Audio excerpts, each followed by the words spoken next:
The people who are crazy enough to think they can change the world are the ones who do.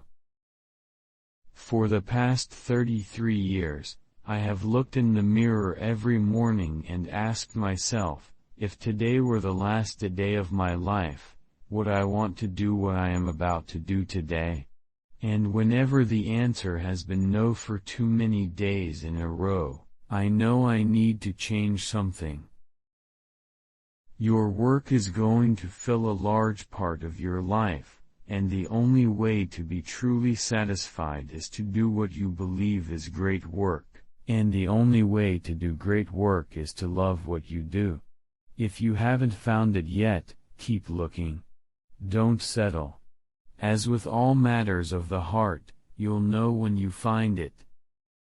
I've always been attracted to the more revolutionary changes. I don't know why. Because they're harder, and you usually go through a period where everybody tells you that you've completely failed.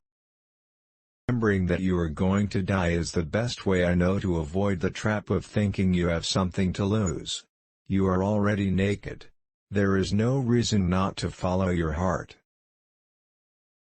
Getting fired from Apple was the best thing that could have ever happened to me. The heaviness of being successful was replaced by the lightness of being a beginner again. It freed me to enter one of the most creative periods of my life.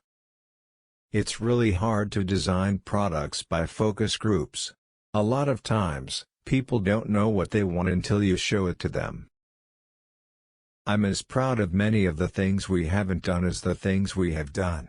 Innovation is saying no to 1,000 things. Quality is more important than quantity. One home run is much better than 2 doubles.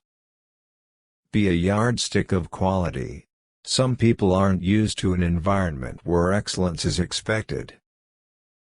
My model for business is the Beatles. They were 4 guys that kept each other's negative tendencies in check. They balanced each other. And the total was greater than the sum of the parts. Sometimes when you innovate, you make mistakes.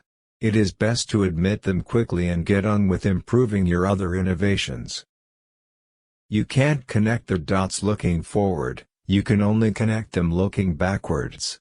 So you have to trust that the dots will somehow connect in your future. You have to trust in something, your gut, destiny, life, karma, whatever.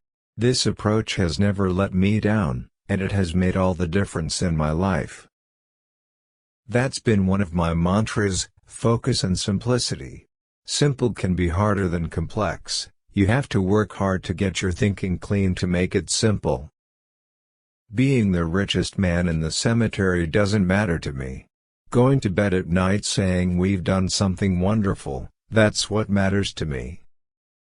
I'm convinced that about half of what separates successful entrepreneurs from the non-successful ones is pure perseverance.